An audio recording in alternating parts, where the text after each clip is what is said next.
खरं तर माझ्या आधीची जी भाषणं झालेली आहेत, नितीनजीने जे संबोधित केलेलं आहे आपल्याला, त्याच्यानंतर मला वाटतं काही बोलण्याची गरज नाही. कारण या क्रांतीभूमीत आल्यानंतर, या निष्ठाभूमीत आल्यानंतर मी काय तुम्हाला सांगणार, तुमच्याकडून शिकायला आणि तुमचे आशीर्वाद घ्यायला मी इथे आलेलो आहे.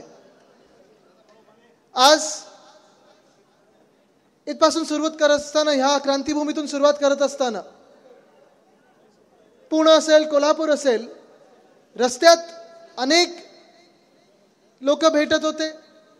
वयस्कर असतील, तरुण असतील, महिला असतील, आणि सगळे मला हेच सांगत होते की उद्धव साहेबांना सांगा आम्ही तुमच्या सोबतच आहोत आणि सोबतच राहू. हा महाराष्ट्र आहे.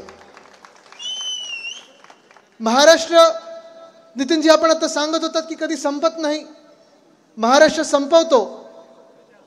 पण अजून एक मी ह्याच्यात आवर्जून सांगू इच्छितो की जे महाराष्ट्रावर प्रेम करतात, ज्यांच्यात महाराष्ट्राचं रक्त आहे, त्यांच्यासाठी महाराष्ट्र ही संपत्ती देखील आहे. आणि ही संपत्ती माझ्या समोर बसलेली आहे. तुमचे आशीर्वाद ह्याच्यापेक्षा असून काय पाहिजे. आज आपला महाराष्ट्र जो आहे, गेले 1.5-2 वर्ष आपण पाहत आहे, एका वेगळ्या मनस्थितीतून आपण पुढे चाललेलो आहोत. आजूबाजूची जी परिस्थिती आहे ती एवढी भयंकर झालेली आहे. जी लढाई आपण लढत आहोत ती एवढी महत्त्वाची ठरत आहे, कारण ही लढाई आपल्या महाराष्ट्राच्या अस्तित्वाची लढाई आता झालेली आहे. 2 वर्षापूर्वी जेव्हा उद्धव साहेब मुख्यमंत्री होते आणि आपलं महाविकास आघाडीचं सरकार होतं, मग आपण होतो, शिवसेना म्हणून आपण होतो, काँग्रेस पक्ष होता, राष्ट्रवादी काँग्रेस पक्ष होता, आपले इतर जे मित्र पक्ष होते ते सोबत होते. आणि जे 2019 ते 2022 पर्यंत जे आपण सरकार चालवत होतो, प्रत्येक व्यक्तीला आपण सोबत घेऊन आपला महाराष्ट्र पुढे नेत होतो. मग शिक्षण क्षेत्रात असेल, आरोग्य क्षेत्रात असेल, इन्फ्रास्ट्रक्चरमध्ये असतील, रस्ते असतील, पूल असतील, पाण्याचं काम असेल, शेतीचं काम असेल, कृषी क्षेत्रात असेल, उद्योग क्षेत्रात असेल, सगळं काही आपण महाराष्ट्र आपल्या डोळ्यासमोर ठेवून आपण काम पुढे नेत होतो. पण 2 वर्षापूर्वी जेव्हा जे काही घडलं, बिघडलं, किती खोके होते? एकदम ओके. बरोबर आहे ना. आपण ही घोषणा देतो 50 खोके एकदम ओके. कदाचित त्यावेळी ते ओके झाले असतील, पण महाराष्ट्र हा नॉट ओके झाला. मला वाटायला लागलं होतं त्यावेळी की जसं घटनाबाह्य मुख्यमंत्री, त्यांनी सत्ता काबीज केली, खुर्ची खेचली. म्हणजे तुम्ही विचार करा, तो जो काही काळ होता त्याच्यात सत्ता काबीज करणं निर्लज्जपणे आणि त्या खुर्चीवर बसणं, खोटं बोलून त्याच्यावर बसणं, खोके इतरांना देऊन बसणं, हे सगळं केल्यानंतर मला वाटलं होतं की आता तरी महाराष्ट्र, भाजपाची जी महाशक्ती त्यांच्या मागे उभी होती, कुठेतरी पुढे जाईल. मला वाटलं होतं आपण काहीतरी महाराष्ट्रासाठी कमी करतोय. हे 40 गद्दार जे आहेत, ते गद्दारी त्यांनी ह्यासाठी केली की महाराष्ट्रासाठी चांगलं काहीतरी करायचं आहे. पण तुम्ही मला सांगा, महाराष्ट्रात गेल्या 2 वर्षात चांगलं काही झालंय का? झालं असेल तर सांगा मला, झालंय काही चांगलं? आज मी तुम्हाला विचारतो, इथे तरुण मुलं मुली किती आलेत? 20शीतले मुलं मुली किती आहेत? 30शीतले मुलं मुली किती आहेत? नाही, 20शीतले 30शीतले दोन्ही चालतील, 40शीतले पण घेऊया. चला, आहेत ना इथे तरुण आहेत ना. तुम्ही मला सांगा, गेल्या 2 वर्षामध्ये तुम्हाला एकदा तरी वाटलंय का की तुमच्यासाठी रोजगार उपलब्ध झालाय? आहेत, ते काढून घेऊन गेलेत. जे रोजगार आपण आपल्या महाराष्ट्रात आणत होतो 2019च्या डिसेंबर पासून साधारणपणे 2022च्या जून पर्यंत अनेक रोजगार आपल्या महाराष्ट्रात आणत होतो. आणि महाराष्ट्रात म्हणजे अनेक वेळा मला जेव्हा विचारलं जातं, आदित्य तुमचा मतदारसंघ कुठचा, आदित्य तुमचा जिल्हा कुठचा, असं मला विचारलं जातं, उद्धव साहेबांना विचारलं जातं. आम्ही दोघंही सांगतो की आमचा मतदारसंघ हा महाराष्ट्र आहे, संपूर्ण महाराष्ट्र आमचा मतदारसंघ आहे, आमचा जिल्हा आहे. कारण अनेकदा असं होतं की जी राजकीय लोक, जी राजकीय मंडळी त्या खुर्च्यांवर बसतात, त्या मंत्रिपदांवर बसतात, जी पदं त्यांच्याकडे मिळतात, मग त्यांच्या खात्यातले जे काही स्कीम्स असतात, ज्या काही योजना असतात, ज्या आता जसं नितीनजी सांगत होते वाढत जातात, त्या योजना ह्या त्यांच्या जिल्ह्यात नेतात, त्यांच्या मतदारसंघापूर्व ठेवतात. पण आम्ही तसं केलं नाही. प्रत्येक योजना जी यायची, प्रत्येक जे काही चांगलं येईल महाराष्ट्रात, मग कृषी क्षेत्रात असेल, सरकारी क्षेत्रात असेल, प्रायव्हेट क्षेत्रात असेल, उद्योग क्षेत्रात असेल, ते संपूर्ण महाराष्ट्राच्या कानाकोपऱ्यापर्यंत कसं पोहोचेल ह्याच्यावर आम्ही विचार करायचो आणि त्याची अंमलबजावणी करायचा प्रयत्न करत होतो. आपल्याला आठवत असेल, वेदांता फॉक्सकॉन आपल्याला तळेगाव इथे आणायचं होतं, पुण्याकडे आणायचं होतं. ह्या पूर्ण पट्ट्यामध्ये साधारणपणे पश्चिम महाराष्ट्रात आणि महाराष्ट्रामध्ये आपल्याला 1 लाख लोकांना रोजगार देऊ शकलो असतो. 1,00,000 लोकांना नुसतं वेदांता फॉक्सकॉनच्या त्या 2.25 लाख कोटीच्या गुंतवणुकीमुळे.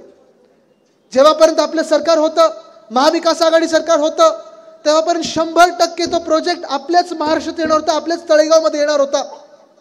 आमची बोलणी तशी झाली होती. 2-4 व्हिजिट्स तिथे झाल्या होत्या आणि जे उद्योगपती होते, जे काही त्यांची कन्सल्टन्सी फर्म होती, प्रत्येकाला ते तळेगाव आवडलं होतं, महाराष्ट्रात त्यांना यायचं होतं. पण सरकार बदललं, सरकार पाडलं गेलं रातोरात. जे खोके हातोहात गेले, 50 खोके असतील कोणाकडे, 70 खोके असतील कोणाकडे, 100 खोके असतील. हे खोके आणि खोटे आणि धोके हे सगळं सरकार बदललं.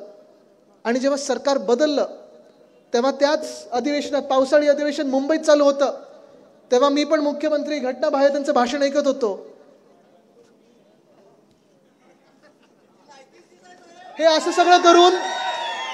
सगळं करून त्यांनी सांगितलं तो वेदांतावाला जणू काही कॉन्ट्रॅक्टर त्यांचा, तो आला ना 4 लाख कोटी घेऊन आला, असं झालं तसं झालं. हे सगळं आम्हाला आमदार म्हणून सांगितलं. पण पुढच्या आठवड्यात वेदांता फॉक्सकॉन गेलो कुठे? ऐकून आलं, गेलं कुठे? गुजरात. जो प्रकल्प आपल्या राज्यात 100% येणार होता तो गुजरातला गेलाच कसा? जो प्रकल्प, जे घटनाबाह्य मुख्यमंत्री ज्यांनी खुर्ची काबीज केली, सत्ता काबीज केली, सांगत होते की आला 4 लाख कोटी घेऊन आला. एकतर 2.25 लाख कोटीचा प्रकल्प 4 लाख कोटी सांगतात, म्हणजे तेवढंही माहिती नाही. पण हे सगळं होत असताना वरतून की कुठून फोन आला मला माहिती नाही, पण जो प्रकल्प 100% आपल्या राज्यात येणार होता तो प्रकल्प गेला गुजरातला. गुजरातची माझं काही भांडण नाहीये, गुजरातची काही वैर नाहीये. जे काही गुजरातमध्ये जायचं असेल, तामिळनाडूमध्ये जायचं असेल, केरळात जायचं असेल, लडाखमध्ये जायचं असेल, मणिपूरला जायचं असेल, केंद्र सरकार तिथे दंगली पेटल्यात तरी गेलं नाहीये, पण मणिपूरला पण जायचं असेल, ते उद्योग तिथे गेले पाहिजेत. प्रत्येक राज्य जेव्हा विकसित होईल तेव्हा आपला देश पुढे जाईल, ह्या भूमिकेचा मी आहे. पण जेव्हा आमच्या महाराष्ट्रातलं हिसकावून नेता तुम्ही, जे हमखास आपल्या राज्यात येणार होतं, जे 100% इथे येणार होतं, आमच्या इकडच्या तरुणींना नोकऱ्या देणार होतं, रोजगार निर्माण करून देणार होतं, ते हिसकावून तुम्ही दमदाटी करून गुजरातला नेताना तिथे मला राग येतो. जसं वेदांता फॉक्सकॉनचा प्रकल्प आहे, तसं एअरबस टाटाचा प्रकल्प आहे. एअरबस टाटा आपण तिथे नेणार होतो मिहानला, नागपूर जवळ. तिथे अनेक वर्ष मिहान ते बनून तसंच्या तसं पडलं होतं. काही उद्योग तिथे जात होते. पण तिथे जर आपल्याला अजून वेग द्यायचा असेल, विदर्भामध्ये आपल्याला प्रगतीला वेग द्यायचा असेल, तर मोठे प्रकल्प तिथे आले पाहिजेत. आणि तो प्रकल्प आपण एअरबस टाटाचा मागे लागलेलो की चला मिहानमध्ये येऊ द्या, नागपूरला येऊ द्या. पण सरकार जेव्हा बदललं तेव्हा सगळी राज्य देशातली सोडली, कुठे पाठवलं? गुजरात. तसाच रोह्यामध्ये आपण बल्क ड्रग पार्क करणार होतो. संभाजीनगर, छत्रपती संभाजीनगरच्या ऑरिक सिटीमध्ये मेडिकल डिव्हाइस पार्क आणणार होतो. अनेक असे उद्योग जे राज्यभरात आपण सगळीकडे प्रत्येक जिल्ह्यात आणण्याचा प्रयत्न करतो. कारण हल्ली मी बघतो 5 स्टार MIDC उद्योग मंत्री 5 स्टार मध्ये फिरतात, पण आमच्या 5 स्टार MIDC मध्ये नवे उद्योग आलेत का? नाही आलेत. पण हे सगळे उद्योग जे आहेत, जे आपल्या महाराष्ट्रात येणार होते, जसं मी सांगितलं, वेदांता फॉक्सकॉन असेल, एअरबस टाटा असेल, मेडिकल डिव्हाइस पार्क असेल, बल्क ड्रग पार्क असेल, सोलर एनर्जी इक्विपमेंट पार्क असेल, हे सगळं पाठवलं कुठच्या राज्यात? गुजरातला पाठवलं. हे काय, हे तर सोडाच. आपली वर्ल्ड कपची फायनल, क्रिकेट वर्ल्ड कपची फायनल किती लोकांनी पाहिली? सगळ्यांनी पाहिली. व्हायला कुठे पाहिजे होती ती? वानखेडेला, आपल्या मुंबईमध्ये. पाठवली कुठे? जर वानखेडेत असते तर जिंकलो असतो ना आपण. हे तुम्ही बोलताय, मी नाही. पण हे माझं दुःख आहे, जे ह्या मागच्या बॅनरवर लिहिलं ना, महान्याय, महानिष्ठा, महाराष्ट्र, ह्याच्यासाठी मी लढत आहे. न्याय हा आम्हाला नकोय. आम्हाला आता कळलेलं आहे की न्याय कदाचित होणारच नाही. कारण जसं काही घडत आहे, जर तुम्ही संविधानाप्रमाणे चाललात, जे डॉक्टर बाबासाहेब आंबेडकरांनी संविधान आपल्याला लिहून दिलेलं आहे, जे आपण सगळे आंबेडकर प्रेमी जनता आहोत. आज खास करून मी तुम्हाला सांगतो, आपण सगळेच एक महान व्यक्ती, थोर व्यक्ती आपल्या देशातून गेली, डॉक्टर बाबासाहेब आंबेडकर. नुसतं आपल्या देशात नाही तर जगात जे काही टॉप व्यक्ती असतील त्याच्यामध्ये ही व्यक्ती असेल, असं नाव असेल, त्यांचं नाव आहे. त्यांनी आपल्याला संविधान लिहून दिलं. त्या संविधानाप्रमाणे 75 वर्ष आपला देश चालला. आम्ही सगळी जी शपथ घेतो ती संविधानाची शपथ घेत असतो, त्याप्रमाणे चालत असतो. मग मंत्री असतील, माजी मंत्री असतील, आमदार असतील, खासदार असतील, अगदी प्रधानमंत्री आणि मुख्यमंत्री आतापर्यंत सगळे जे होऊन गेलेले आहेत, ते डॉक्टर बाबासाहेब आंबेडकरांनी जे संविधान लिहून दिलं त्याप्रमाणे चालतात. तेच संविधान जर आपण पाळलं, त्याच संविधानाप्रमाणे आपण जर गेलो, तर उद्याचा जो निकाल येणार आहे ना, अध्यक्ष जे निकाल देणार आहेत ट्रायब्युनल म्हणून, तर हे जे 40 गद्दार आहेत, जे पक्ष चोरणारे आहेत, जे बाप चोर आहेत, ते बाद होतील.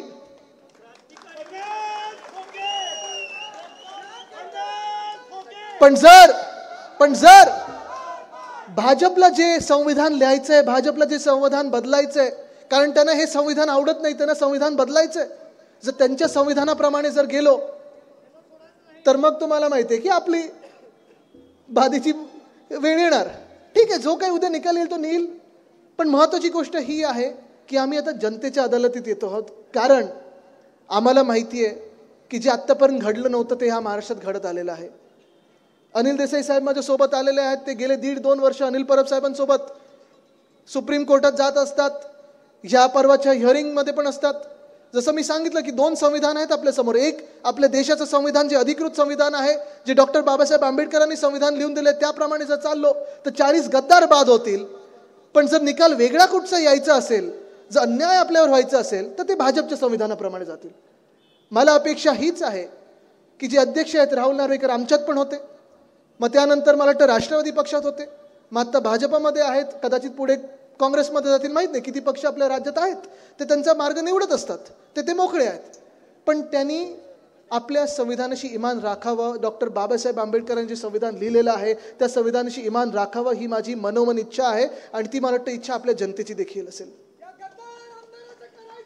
पण आज मी तुमच्याकडे न्याय मागायला आलो नाही. मला माहिती आहे तुम्ही न्याय करणार, अन्यायाविरुद्ध आपण लढायला तयार आहोत.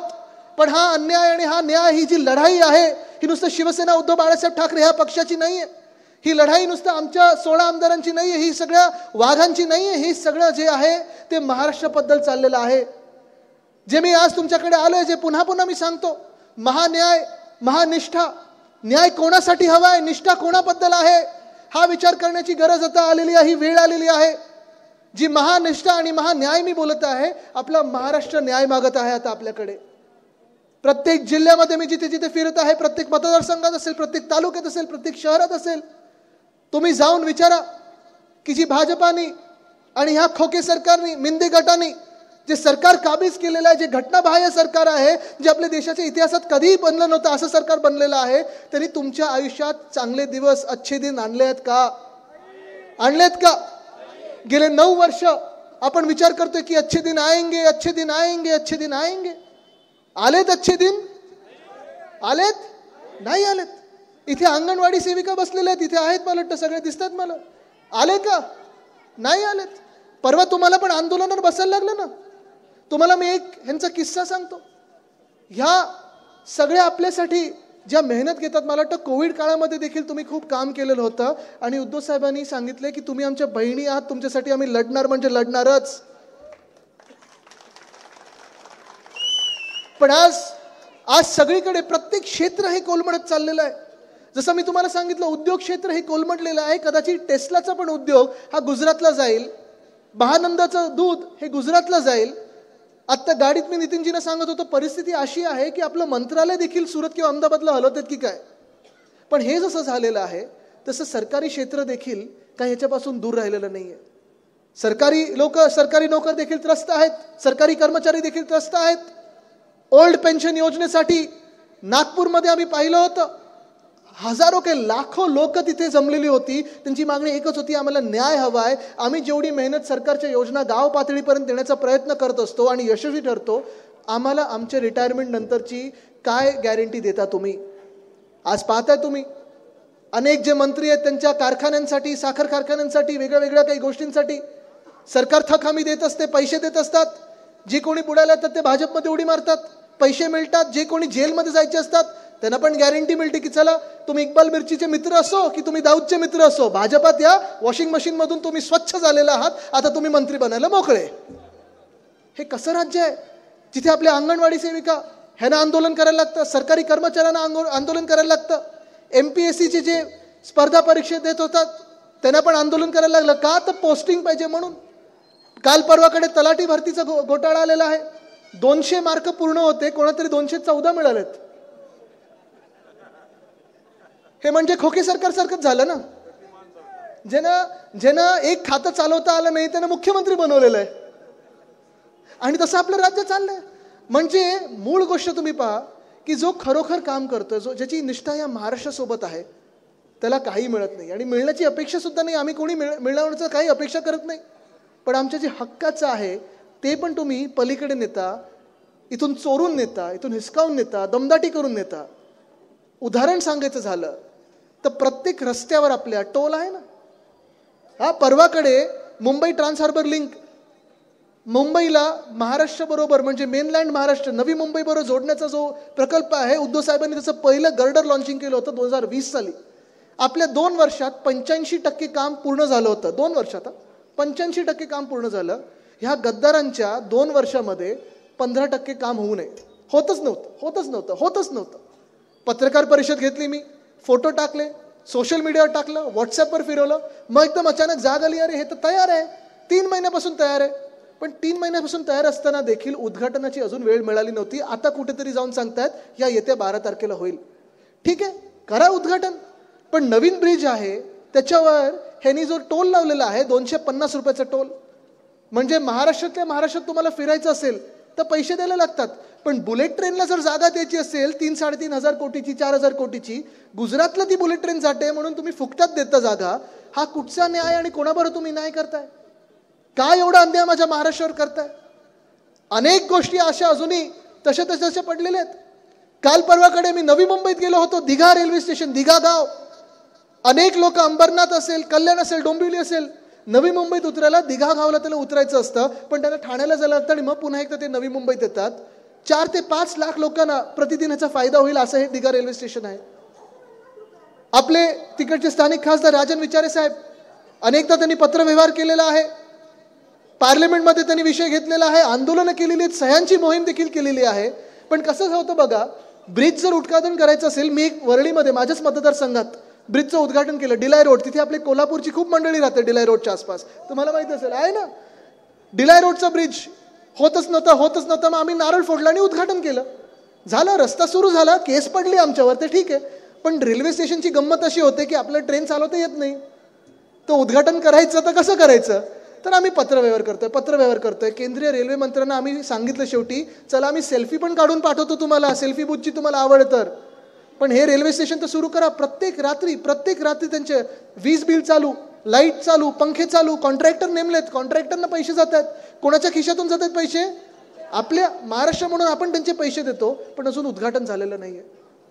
पुण्यात आत्ता होतो मी, 4 महिने तिकडचं एअरपोर्टचं टर्मिनल बनलंय, चकाचक आहे, पण उद्घाटनाची वेळ नाहीये. उरण लाईन तयार आहे, उद्घाटनाची वेळ नाहीये.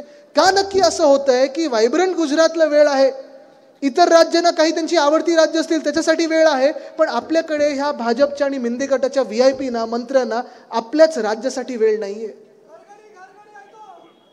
हा त्रास जो आहे ना, हा अनेकदा सहन करायला लागतो. आणि गेल्या 2 वर्षात मी पाहिलंय महाराष्ट्रात अवकाळी पाऊस, अवकाळी सरकार, गारपीट, हे सगळं कोसळत असतं आपल्यावर. कधी दुष्काळ असतो, कधी सुका दुष्काळ, कधी ओला दुष्काळ, कधी गारपीट होते, कधी अवकाळी पाऊस होतो. आता जानेवारीमध्ये कधी पाऊस पडलाय का आधी?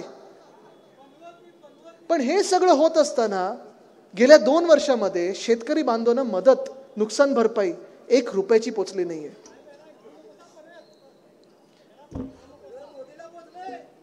1 रुपयाची मदत शेतकऱ्यांच्या हातात पोचली नाहीये. कधी मी मराठवाड्यात असतो, कधी विदर्भात असतो, कधी इथं पश्चिम महाराष्ट्रात आहे, कधी उत्तर महाराष्ट्रात असतो. मी शेतकरी बांधवांना जेव्हा विचारतो की मला तुम्ही सांगा, गेल्या 2 वर्षात जे काही नुकसान तुमचं झालं असेल पर्यावरणामुळे, एक तरी तुम्हाला रुपये तुमच्या हातात आलाय का? मला सांगतात कधी आलेलं नाहीये. पण हे देखील सांगतात की उद्धव ठाकरेंचं जेव्हा सरकार होतं तेव्हा आम्हाला मदत मिळायची, त्यांची कर्जमुक्ती 2 लाखापर्यंतची होती, ती मिळाली. पण आत्ताचं सरकार नुसतं आश्वासन देतं, पुढे काही होत नाही. ओल्ड पेन्शनवाल्यांना आश्वासन मिळालंय, अंगणवाडी सेविकांना आश्वासन मिळालेलं आहे, कदाचित खेळाडूंना आश्वासन मिळालेलं आहे, आमच्या मुंबईतल्या आपल्या दहीहंडी मंडळांना आश्वासन मिळालेलं आहे. वेदांता फॉक्सकॉन आपल्या राज्यातून बाहेर गेले तेव्हा काय सांगितलेलं? ह्याच्यापेक्षा मोठा प्रकल्प आपल्या राज्यात येईल. पण हे आश्वासन चाललेलं आहे. तुमच्या हातात आणि आपल्या महाराष्ट्रात काही येतंय का? आज मी तुम्हाला विचारायला आलेलो आहे. आज या राज्यामध्ये कायदा सुव्यवस्थेची काय परिस्थिती आहे आपण पाहताय. काल तर मी ऐकत होतो, एक व्हिडिओ क्लिप आलेली आहे झूमवर, मला वाटतं काही ते DPCची बैठक चालली होती. एक गद्दार खासदार दुसऱ्या गद्दार आमदाराला काय गाणड्या शिवाय देतोय, काय संस्कार आहेत हे, कुठून आणलेत? कुठे चालला माझा महाराष्ट्र, हा जर प्रश्न विचारला ना तर उत्तर देता येणार नाही आहे ना. पण ह्यांना पण माहिती नाहीये हे महाराष्ट्राला कुठच्या अंधारात घेऊन चाललेले आहेत. आज महिलांना सुरक्षित वाटत नाहीये. जे महिलांना शिवीगाळ करत असतात, महिला खासदारांना शिवीगाळ करतात, असे कॅबिनेटचे मंत्री त्यांच्या बाजूला बसवलेले आहेत. महिलांवर अनेक वेगळे प्रकार केलेले जे आरोप झालेले आहेत, अशी मंत्रिमंडळात लोक बसवलेली आहेत.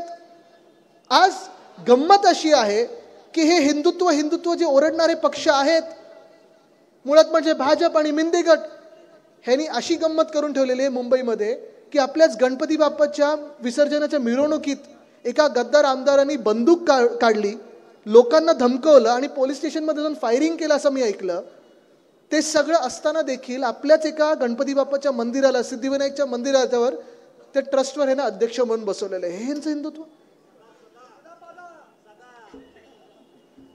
काय बोलायचं आहे ना. नक्की देश चाललाय तरी कुठे.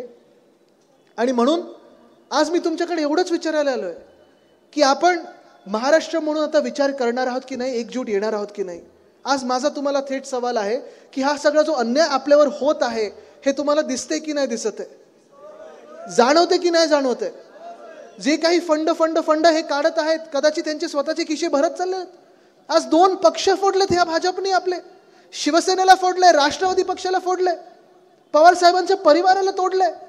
2 पक्ष फोडून, एक परिवार तोडून, एकमेकांमध्ये भांडणं लावून मिळवलं काय आपल्या महाराष्ट्रासाठी जर प्रश्न विचारला ना तर ते आपल्या तोंडावर हसतात आणि पुढे निघतात. पण उत्तर देण्यासारखं त्यांच्या हातात असून काही आलेलं नाही. एक कागद नाही त्यांच्या हातात की जे सांगू शकतात हे आम्ही महाराष्ट्रासाठी केलेलं आहे. आज महाराष्ट्राचं राजकारण कुठे चाललेलं आहे, कुठच्या पातळीवर चाललेलं आहे, तुम्ही विचार करा ना. राजकारण आपण करतो कशासाठी? राजकारण आपण एवढ्यासाठीच करतो की लोकांची सेवा करू शकतो, एवढ्यासाठी करत असतो. आपलं राजकारण म्हणजे समाजकारण असतं. आपलं राजकारण म्हणजे प्रत्येक दिवशी उठल्यानंतर आज कुठच्या लोकांना मदत करू शकतो, कोणाचा आवाज बुलंद करू शकतो, कुठे अन्यायाविरुद्ध लढू शकतो आणि अन्याय मुळात होणारच कसा हा विचार करणं गरजेचं आहे. पण आज जो महाराष्ट्रावर अन्याय सुरू आहे, सगळं काही इतर राज्यांमध्ये पण आपल्या राज्यात काही नाही, ह्याच्यावर विचार करण्याची वेळ आलेली आहे. आपल्याला आठवत असेल गेल्या 5 वर्षात आपण अनेक ठिकाणी वेगळी कामं करत आलेलो आहे. भूमिपूजन, उद्घाटन असतील, शिवसेनेतर्फे आपण ही कामं करत आलेलो आहे. पण आज जे सत्ताधारी पक्ष आहे, नाही ते सत्ताधाऱ्यांना गरजेचं आहे, मला नाही, थँक्यू. जे सत्ताधारी पक्ष आहे मी त्यांना आज विचारतो, भाजपला खास करून विचारतो, 5 वर्षापूर्वी जम्मू आणि काश्मीरमधून 370 कलम काढला गेला, आनंदाची गोष्ट आहे. आपली पण मतं त्याच्यात होती, जे काढण्याची भूमिका होती त्याच्यात आपण अग्रेसर होतो, नेहमी पुढे राहिलो की जम्मू काश्मीरमध्ये आणि एका आपल्या देशामध्ये एक देश, एक संविधान आणि एक न्याय असायलाच पाहिजे, ही आपली पण भूमिका आहे. पण आज 5 वर्षानंतर मी विचारतो, जसं तिकडे 370 कलम काढला होता तसं ह्या 2 वर्षांमध्ये नवीन काही कलम आपल्या संविधानात आणलाय का तुम्ही, जेणेकरून जर देशभरात कुठचं एकमेव राज्य असेल ज्याच्यावर अन्याय करायचा असेल ते म्हणजे महाराष्ट्र, असा कुठचा कलम आणलाय का? आज 75 वर्ष आपल्या देशाला झाली, प्रगतीपथावर आपण नेत होतो. महाराष्ट्र आपण पाहत असाल नेहमी देशात अर्थकारण असेल, राजकारण असेल, समाजकारण असेल, सगळ्या विषयांमध्ये आपण नंबर 1 वर असायचो की नाही? नेहमी असायचो. सगळ्या उद्योगपत्यांना वाटायचं की अरे महाराष्ट्रातच गेलं पाहिजे. डायमंडचा बिझनेस असेल, डायमंडचा धंदा असेल महाराष्ट्रात, कृषी क्षेत्र असेल महाराष्ट्रात, साखर कारखाना असेल महाराष्ट्रात, इतर सगळं जे काही असेल महाराष्ट्रात. पण आज महाराष्ट्रातून हे सगळं धमकावून, हिसकावून नेलं जात आहे. ह्याचा राग हा तुम्हाला देखील आला पाहिजे.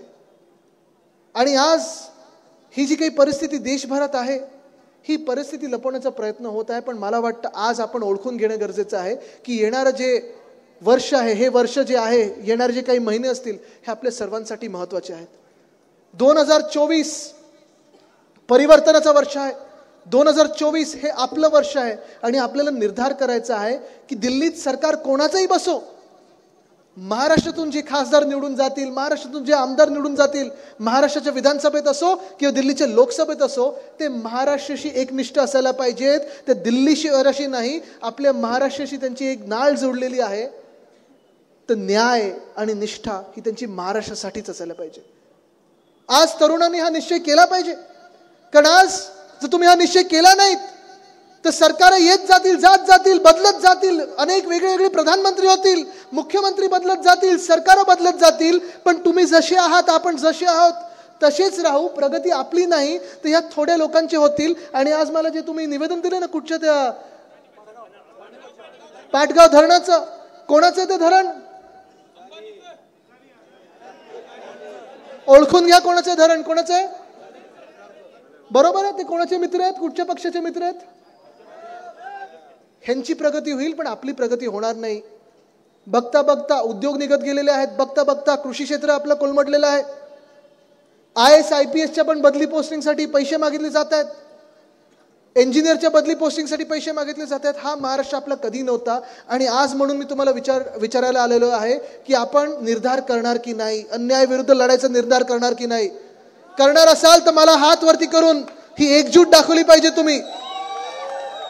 ही ताकद जी आहे ना, ही भले EVM असो, भले मतपेटी असो, कोणीही जरी अंगावर आला तरी ह्याला आडवं करण्याची ताकद ही तुमच्या हातात आहे, हे ओळखून घ्या. जरा हात वरती करून आजूबाजूला बघा.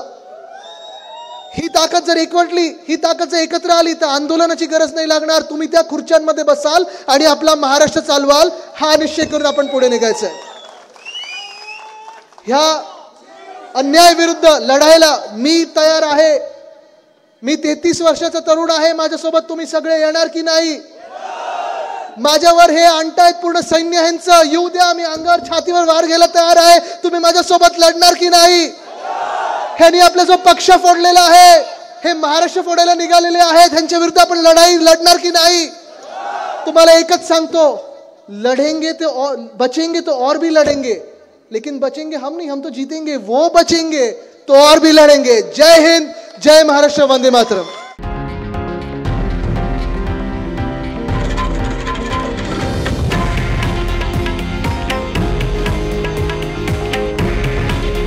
हे आहे देशातील नंबर 1 न्यूज नेटवर्क आणि आपण पाहत आहात TV9 मराठी.